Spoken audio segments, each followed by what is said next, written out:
Assalamualaikum warahmatullahi wabarakatuh. Salam, salve, salam sejahtera untuk kita semua.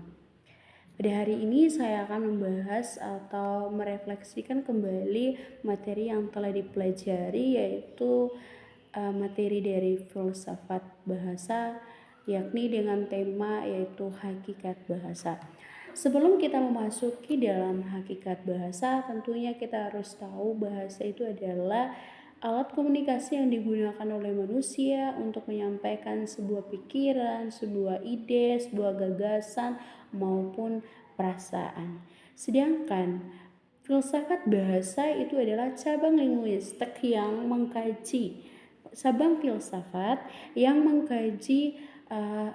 mengkaji bahasa, makna, dan hubungan antara bahasa, pikiran, dan realitas.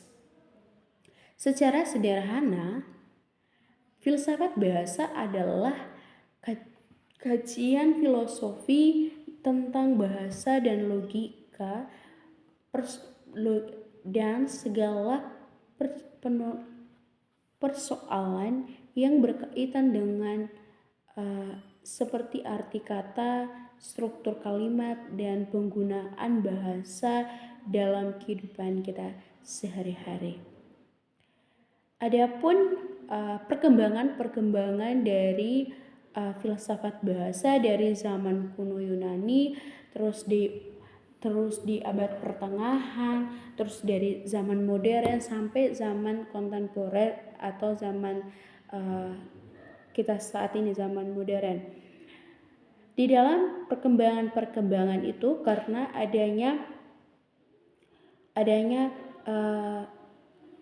kenapa ada perkembangan tersebut, karena filsafat itu berkembang karena ada kebutuhan dari manusia untuk memahami makna, kebenaran, atau hubungan antara bahasa dengan realitas yang ada di dunia.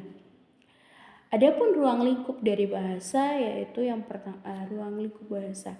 Ruang lingkup filsafat itu adalah cakupan atau bidang-bidang kajian yang dibahas dalam filsafat bahasa yang berfokus pada bahasa sebagai objek atau kajian filsafat.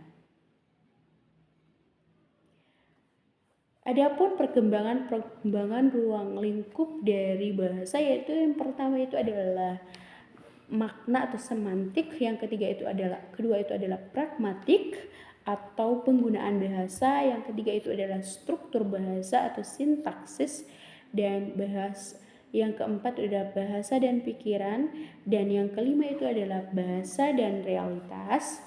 Terus keenam adalah kebenaran dan logika, dan yang ketujuh bahasa yang digunakan bahasa sebagai alat sosial. Dalam bahasa itu tidak berdiri sendiri. Dia memiliki hubungan erat dengan cabang-cabang filsafat lainnya. Yang pertama itu adalah bahasa dan metafisika. Dan bahasa dan metafisika adalah cabang filsafat yang membahas tentang hakikat realitas atau keberadaan apa yang ada. Yang kedua itu adalah bahasa dan epistemologis.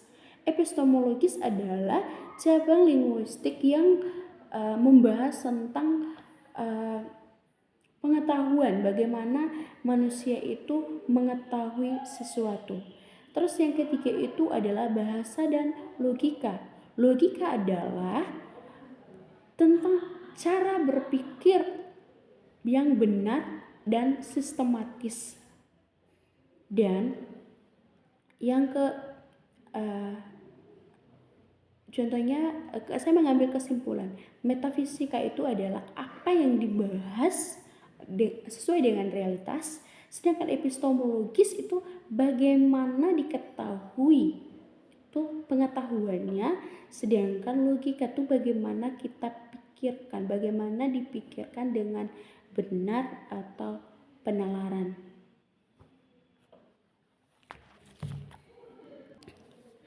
Dan yang berikutnya kita membahas tentang objek kajian dari filsafat bahasa. Yang pertama itu makna bahasa. Makna bahasa itu adalah filsafat bahasa mengkaji makna kata, kalimat, dan wacana. Contohnya pertama itu bagaimana makna itu terbentuk.